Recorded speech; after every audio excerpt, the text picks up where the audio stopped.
This is our last unit, or our last section in Unit 3, I should say. We've covered stoichiometry, we've covered limiting reactants, we just finished covering combustion analysis problems. And the last section kind of moves a little bit away from the stoichiometry part and kind of just talks more about a chemical reaction. Okay, and then you can see here the first part talks about the driving forces. What's making a reaction move in that forward direction. So some of the ways that you know that a chemical reaction is happening is you might find that a precipitate will form. Okay, you might notice a temperature change. Okay, you might see some heat, or excuse me, you might see some light. You might feel the beaker getting colder or the beaker getting hotter. That's usually a form of a chemical change. You may see a color change. So a color change could be one. You could see a gas being formed. And a lot of times when we talk about electrochemistry, a lot of times you will actually observe an electrical current. So the electrons flowing from one place to another. All of those are different reasons why a chemical reaction may have taken place. And again, these changes are sometimes what we call the driving forces. So in all cases, it's vital to distinguish between a physical change. So remember, in a physical change, we're only changing the intermolecular forces. So if there's only an interruption in the intermolecular forces, then the change is physical. But if there's a rearrangement of the bonds, and again, many times we refer to that as the intramolecular attractions, then it is a chemical change. So let's talk a little bit about chemical changes. So number one, you know a precipitate may form. So anytime you get an insoluble ionic compound in your products, that is a precipitation reaction. And again, one of your products will have like Cu3PO42 and then have a little solid afterwards. That's a great indication of a precipitation reaction where clearly the precipitate would be that copper 2 phosphate. Okay, another way that you might see a chemical change occur is if there is a change in the energy. Okay, and again, that can be light given off, or it can be heat. Okay, if a solution feels cold or feels hot during a reaction, heat is either being absorbed. If it feels cold, heat is being absorbed.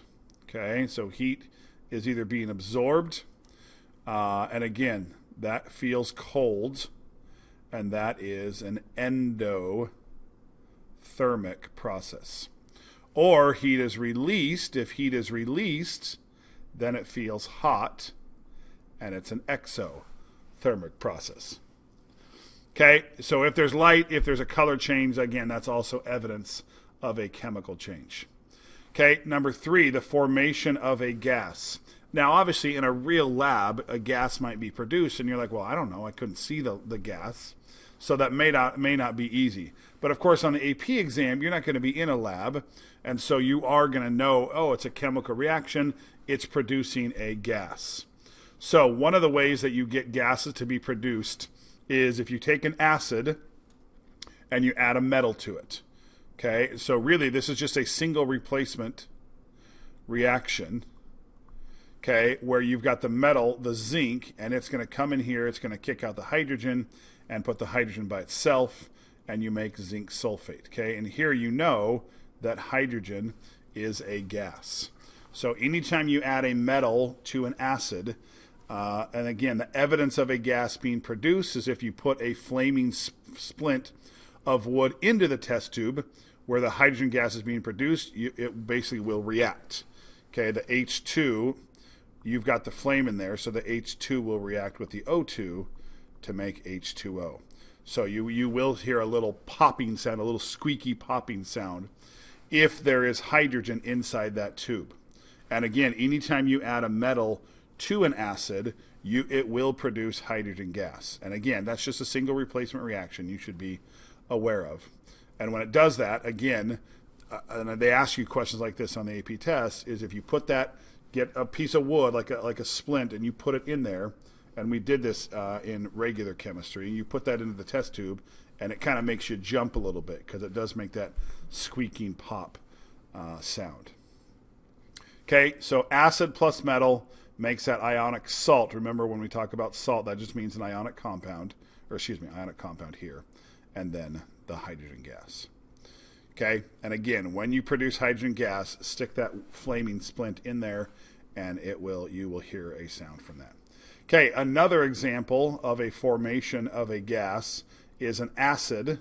Again, it doesn't matter if it's strong or weak or whatever, and you have a metal carbonate.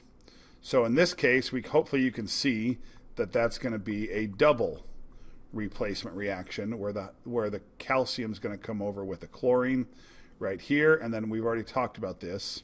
When hydrogen comes with the carbonate, it's going to make H2CO3, but remember, anytime you make H2CO3 on the AP test, break that thing apart and turn it into H2O and CO2. Now, the water very likely may be a gas, but certainly carbon dioxide is going to be a gas.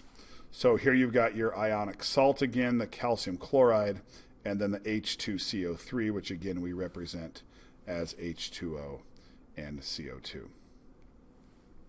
Now, in this case, again, we already discussed this in Unit 2, but anytime there's a reaction that appears to produce H2CO3, we write it as H2O and CO2. Okay, now what happens in this case if you take a splint, like a burning splint, and you put it in there? Well, we know that carbon dioxide, flames don't react to carbon dioxide, so that will actually make the flame go out. So if you have a test tube filled with carbon dioxide gas and you put a burning splint in there, that splint will actually go out. So the split will be extinguished. Okay, so CO2 is like that, nitrogen gas is like that.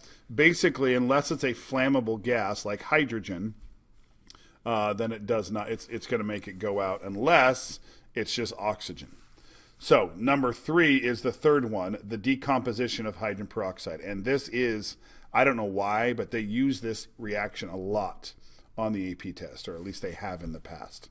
So this is hydrogen peroxide. And the hydrogen peroxide just by itself, like in the store, in the bottles, breaks down and forms, in this case, liquid water and oxygen gas. Now, in this case, if you were to do this inside of a test tube, and then you put that, in this case, you would put a glowing splint in there, what would happen is basically it would reignite. Because remember, right now in air, there's only about 21% oxygen in air. Well, if you're producing this, if you've got this reaction going quickly and it's producing a large amount of O2, well, you're going to have a percentage of much, much higher than 21% O2. So you can take a splint, a wooden splint, light it on fire, blow it out so it's just kind of glowing there, and then put it back into the test tube where it's got a high concentration of O2, and it will reignite due to that high percentage of oxygen gas. So sometimes you put a lit splint into a test tube and it will absolutely pop when it's hydrogen, or you'll put it in there and it will actually go out because you've got a gas in there like CO2 or nitrogen that's not flammable. Or you take a glowing one and put it back in there if there's oxygen in there, and it lights back on fire. Those are 3 different types of questions they might ask about what happens if you put this splint into the test tube that has a gas in it. Okay, let's talk about energy changes here a little bit more. So we said that when a chemical reaction happens, we know that it can give off heat, it can take in some heat. So we're going to look into that a little bit more. So we know that new substances are formed, and when a chemical reaction takes place, the reaction is often thought of as a special section of the universe called the system. So whenever in class I talk about the system, I'm really just talking about the reaction itself. So you've got a beaker, you've got some air around the beaker, you've got some water in the beaker, and then you have some chemicals that you dump in there that are going to react. Okay? Well, the water is not part of the reaction, neither is the beaker, neither is the air around it. Okay? The reaction itself, and again, it can be an acid-base reaction, it could be any kind of reaction you want it to be. But when you pour those two things together, the reaction itself is what we call the system. And the system is, again, what's happening in that chemical reaction, and that's it. Not the water, not the beaker, not the air, not you touching the beaker. Okay, everything else other than the reaction itself is called the surroundings. Okay, so the water is part of the surrounding. Okay, the beaker, your hand that's touching the beaker, okay, all of those are the surroundings. And the reason that's important is because if we think about when a chemical reaction happens inside of, let's say, water, if you absorb energy from the surroundings, that can be absorbing energy from you. It could be absorbing energy from the beaker. It could be absorbing energy, most likely, from the water. And again, that is called an endothermic reaction. So an endothermic reaction is one that, again, typically feels cold because it's absorbing energy. It's taking heat from the surroundings and using it for the system, which is the chemical reaction. Okay, and if it doesn't have enough, if it can't get enough energy, an endothermic reaction may not happen. If there's not enough energy to get that reaction going, which we'll talk about here in just a second, then the reaction simply won't happen. Okay, now many times in a chemical reaction in the system, as the new bonds are created, energy is given off, and enough energy is given off that energy then goes to the surroundings. And then the water gets warmer, the beaker gets warmer, you feel it, and your hand gets warmer, and you go, oh, that's an exothermic reaction. Because again, when it releases energy, I think of it as the heat is exiting, kind of like exothermic. If the heat is exiting the system, then it's going to the surroundings. So again, endothermic energy is transferred into the system, the reaction, from the water, the beaker, your hand, the air, whatever. And the surroundings cool down, okay, because it's taking heat from those things to make the reaction happen. That's an endothermic process. Over here, energy is transferred out from the system. The reaction gives off energy to the surroundings, and then the surroundings obviously heat up. That is an exothermic process. Okay, if the temperature of the surroundings is monitored, we find that in the case of an exothermic reaction, the temperature of the surroundings goes up. And in the case of an endothermic reaction, the temperature of the surroundings goes down. I think we are pretty clear on that.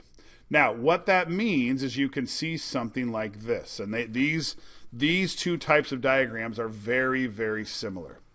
Okay, so you'll notice that, again, we're talking about energy. Sometimes they call it potential energy. So the energy's here on the left-hand side. And then as the reaction proceeds, that's just kind of the progress of the reaction. So the reactants are here. They've got a certain amount of energy associated with them.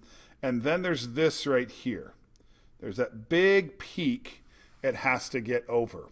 And that peak, I don't know if we talk about that here. I don't see it here. That this peak, and we're going to talk about this once we get to Unit 4. But that peak right there is called E with a little a down in the corner. And that is called the activation energy. Okay, it's how much energy it takes for a reaction to basically to begin.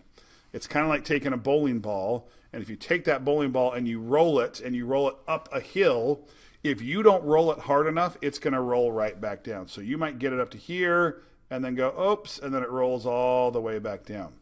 If there's not enough energy to get that reaction started, it won't start.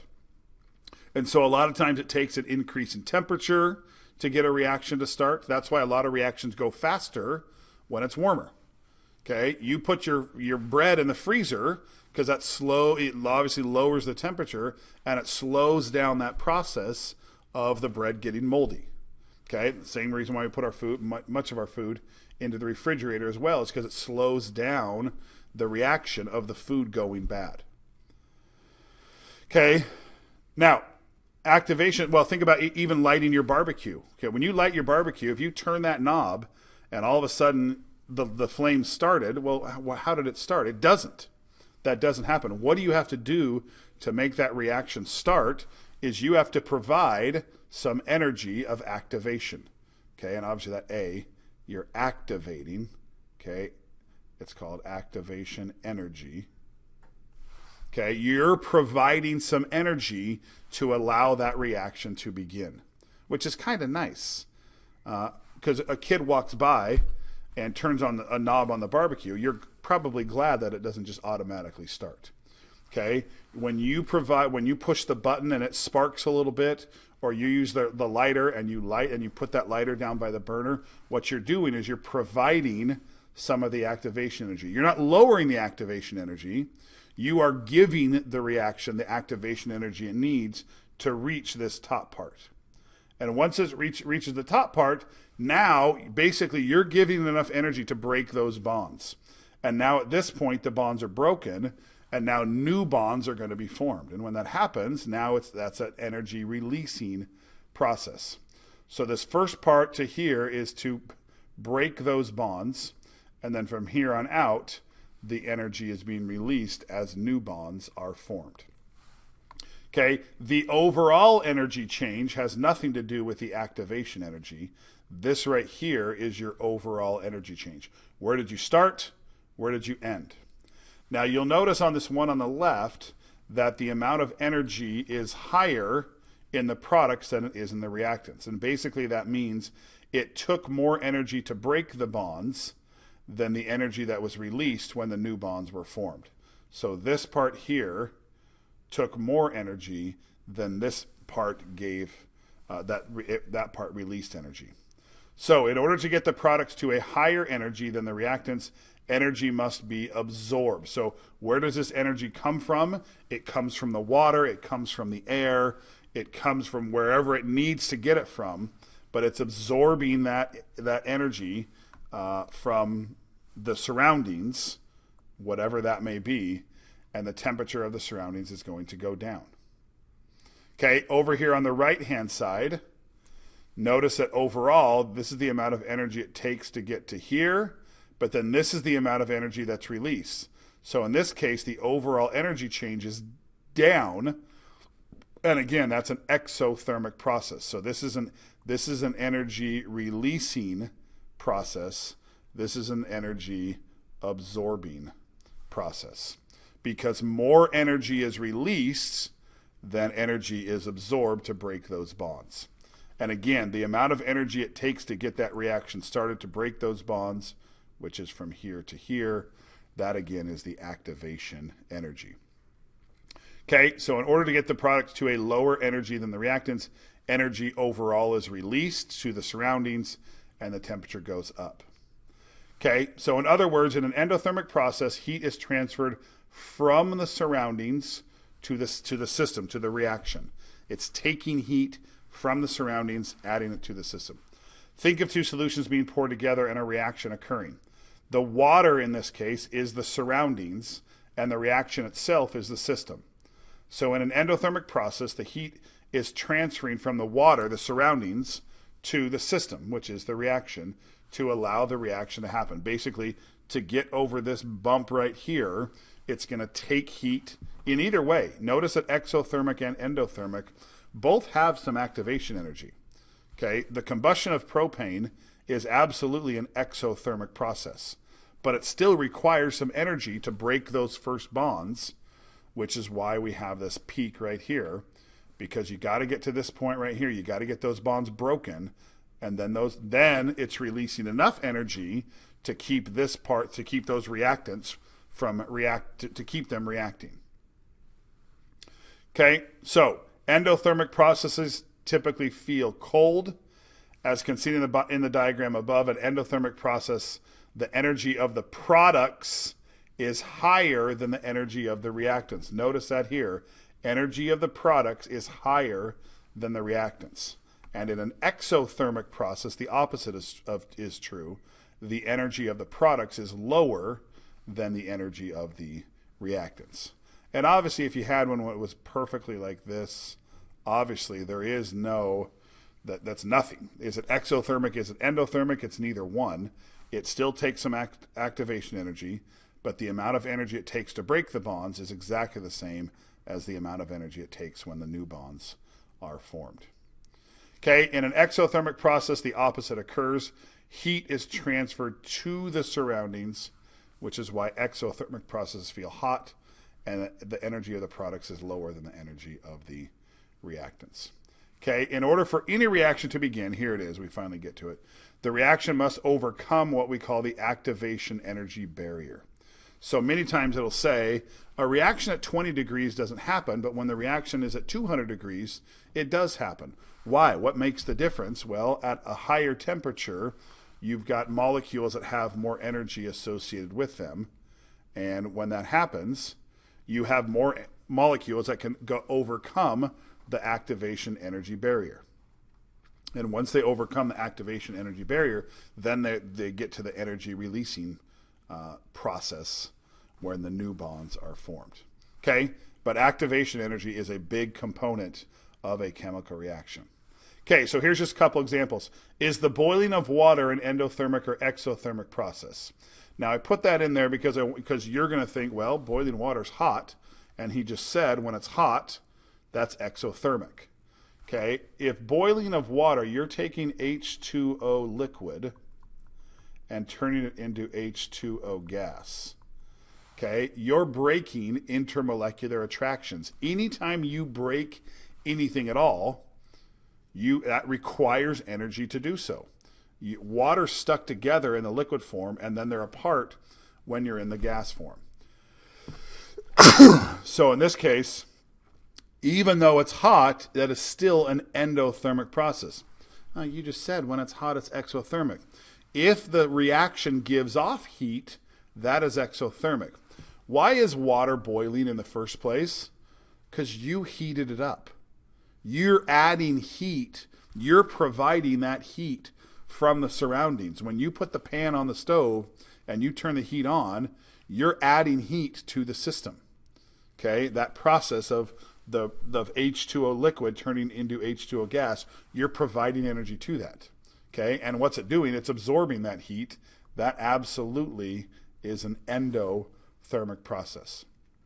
Okay, remember, anytime reactions happen where bonds are broken or intermolecular forces are broken, that's always this first part right here. That's always, come on, that part right there, and that part always takes energy. Whether it's endo or exothermic, there's always a bond breaking part or an intermolecular forces breaking part, and typically there's a new bond forming process. Okay, in this case it's not. You're just breaking the intermolecular forces. Okay, example 2, is the condensation of water vapor an endothermic or exothermic process? So in this case, we're doing the opposite. We're going from H2O gas to H2O liquid. So in a gas, they're separate, and a liquid, they're together. So you're getting them close enough where now they're going to stick together. Okay, so you're creating a new bond or a new attraction between the molecules.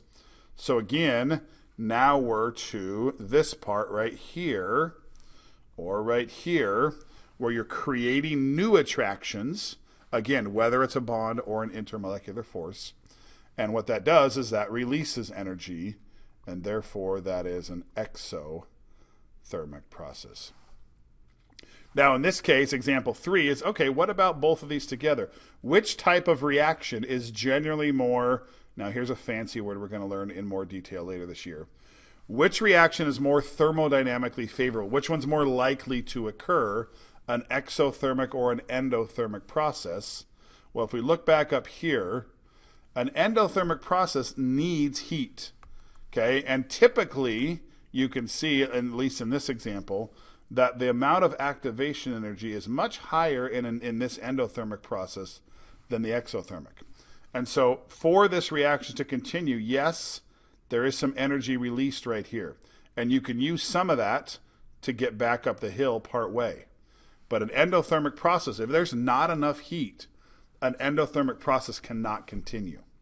Okay? But in an exothermic process, you provide some activation energy, you heat it up, you add a flame, you push the button and it sparks.